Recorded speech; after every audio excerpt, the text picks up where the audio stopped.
It's not just an old outback copper's house, but a country retreat of high esteem. So when words of demise and distress were mumbled, the Pres mustered together an old reno team. The reconnaissance trip was an interesting one, as the scouts took photos and made notes of the sight, but who would have thought they'd be sharing the bathroom with a giant kangaroo the first night? The group of grey hairs got their heads together, and they boxed up their tools, wants and needs, and spent many weeks of hard labour in the Flinders with bonfires, whisky and hearty pub feeds.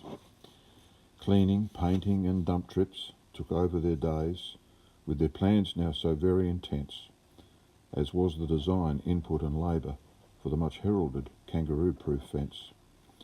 Old Dino's agility on the scaffold, as we painted in very high places, could only be matched by the wide grins on everyone's now weathered and satisfied faces.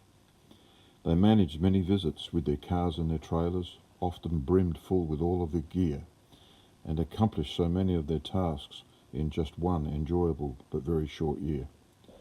The lists of jobs were enormous, be it chairs, beds, tables or fresh bathroom walls, or the many donated paintings which now hang so proudly in the halls. The meetings, long days and many cold or hot nights, along with full weeks and weekends galore, have left us with a showpiece that meets our charter and is crying out for help no more.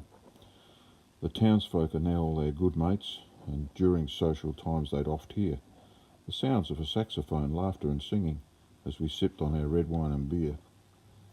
With Tim's famous pizzas, pork ribs and juicy lamb shanks, what more could we possibly crave, except the jokes, friendship, assistance and hospitality of pub hosts Caroline and Dave.